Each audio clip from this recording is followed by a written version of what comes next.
just turn into Jello and just. Hey friends, Ash here with Gents. Hope you're doing well. Today I'm going to be doing a review that absolutely nobody asked for, but I got both these fragrances, so I figured why not do a video on them and let you guys know what I think about them, and also let you know which one's better. I'm talking about Boss Bottled United. So these are limited edition releases from Hugo Boss that are supposed to celebrate the beginning of the soccer season, or football if you're European, or South American, or anywhere other than, I think, the United States. So I've got the Eau de Toilette version right here. This came out in 2018. I've got the Eau de Parfum version right here, came out in 2021. I'm gonna show you guys the presentation, let you know what I think about them, and let you know how they're different, if they're worth checking out, and which one's better. Let's jump into it.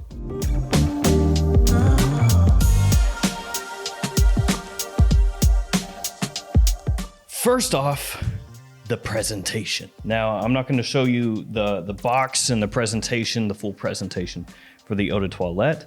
I'll just hold those up really quickly and you can see the difference for yourself between the two bottles. Here's the Eau de Parfum, here's the Eau de Toilette. Now I'm holding them closer together. Can you see the difference? So the Eau de Parfum obviously has more of a dark gray coloration, whereas the Eau de Toilette over here is just silver. Both are shiny, both are fingerprint magnets, but between the two, the Eau de Toilette is more of a fingerprint magnet. So here's the box for Hugo Boss Bottled United Eau de Parfum. Got the name of the house, name of the fragrance, the size and concentration on the front. Boss up at the top, got a little design that runs along either side. It's supposed to look like a soccer pitch. And then on the back, you have the note breakdown actually. So top of blood orange and apple, a mid of peppermint and lavender, and a base of amber and vetiver, according to the box. And then on the bottom, you'll find your batch code, which on my bottle is 1035. And here is a good look at the bottle. It's just your typical Boss Bottled style. Again, this one in kind of a reflective dark gray finish. On top of the cap, it says Boss, Hugo Boss. On the bottom, you have a sticker with your batch code, and the cap does click into place. And I'll go ahead and waste a couple sprays for you guys as well. Like always, here we go. I will give that a passable score for the atomizer. Not bad, not great. Now there's something really kind of strange about Boss Bottled United Eau de Parfum, and that is the note breakdown. So you've got the notes on the back of the box. Went over that during the presentation part. You've got the top of blood orange and apple accord, mid of peppermint and lavender, base of amber accord and vetiver. And depending on where you look on the internet, you will see this note breakdown. And sometimes they simplify it to just 3 notes. One in the top, one in the mid, one in the base. It'll say blood orange, peppermint, amber on a lot of websites. Then you look on Fragrantica. They've got a top of blood orange and agathosma. Just rolls off the tongue. Agathosma, which actually is buchu on most places that Hugo Boss lists out this note breakdown. So blood orange and buchu, we'll say, in the top. Then they have mid of mint and orris, or iris, then a base of cashmere and patchouli and vetiver. Now obviously that's a lot different than what it has on the back of this box. So you would probably just write that off as Fragrantica screwing up the notes again, because let's be real, they kind of do that a lot. But then you actually have a write-up, presumably from Hugo Boss for Boss Bottled United Eau de Parfum, that they have right above the note listing on Fragrantica, where it specifically says that it has those notes that Fragrantica has listed. And then on a few websites, you can find write-ups for this fragrance where they do specifically mention that buchu note in the top, which is missing here. So the note breakdown is really just kind of confusing for this one. It's like Hugo Boss couldn't decide what they wanted the note breakdown to be. We gotta put buchu in there. We need the buchu. We need the buchu. And then there was somebody like, Wait a second. People don't know what buchu is. Take it out. replace it with apple accord, apple accord, apple accord. And then maybe the same thing happened in the mid. Orris sounds good. No, lavender sounds better. Yeah, take Orris out. No, get rid of that. What sounds better, cashmeran and patchouli when the patchouli is really just akigala wood or clear wood, or amber accord? I don't know, let's use both. Depending on where we put the note breakdown, we'll change the notes. So this fragrance is really weird with the note breakdown. I just want to throw that out there, that depending on where you look, the note breakdown will be different. I kind of ranted on that a bit, but it's just really strange that nobody can seem to nail down exactly what Hugo Boss wants the notes to be. Like Hugo Boss themselves can't even nail it down. Okay, that was fun. Let's talk about the fragrance itself.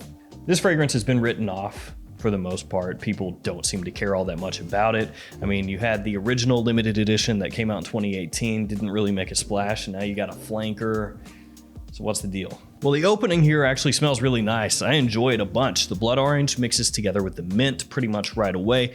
Really brisk, it's fresh. It's got a touch of rindiness from the blood orange in the Eau de Parfum version that I find really appealing. So I actually dig that opening. First 10-15 minutes smells really nice. The problem with this one is the longer it stays on your skin, it does get a little bit more generic. The blood orange kind of fades away. You don't get that rindiness anymore. And when I say rindiness, it's minute. It's not on the same level as something like Light Blue Forever, where it's a big rind bomb.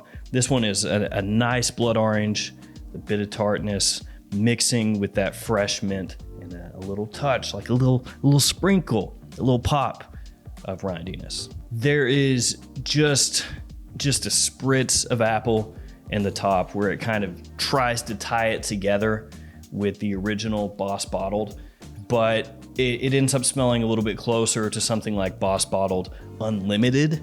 So it's actually closer to that as far as the Boss Bottled lineup goes than it is the original Boss Bottled. And again, that's mainly in the opening where you're gonna find that similarity with Boss Bottled Unlimited. As it dries down, it gets more forgettable.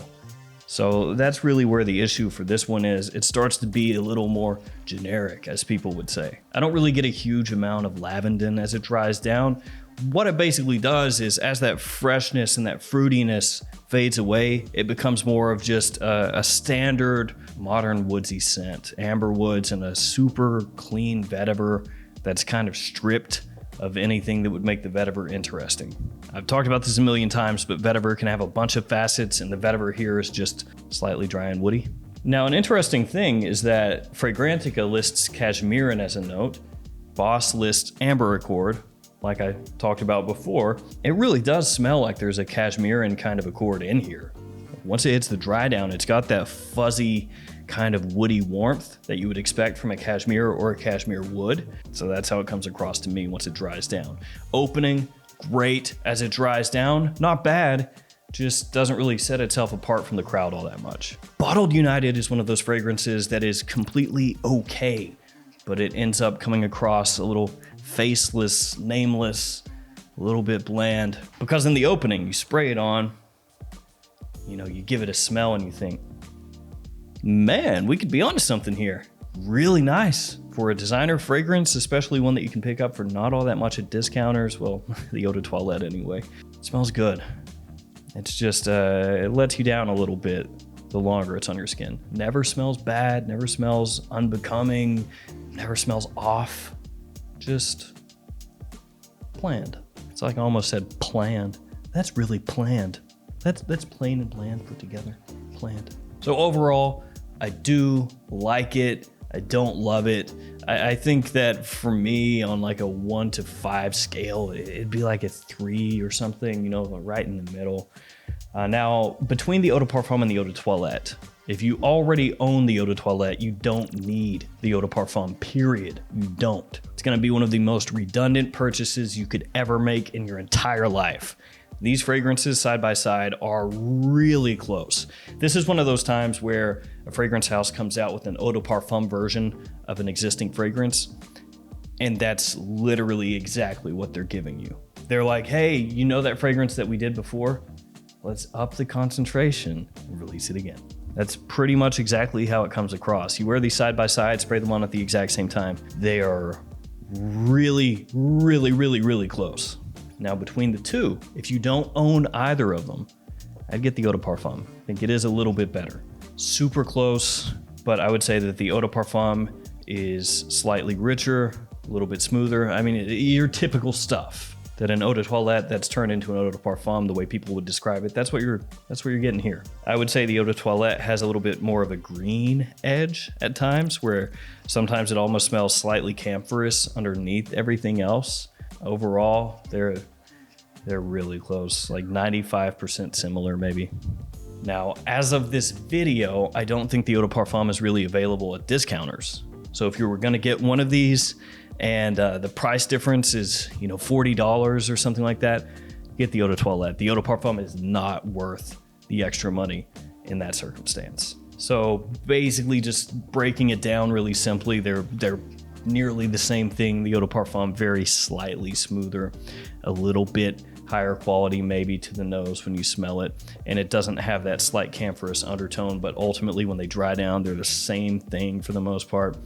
And if one is much cheaper than the other, get the cheaper one.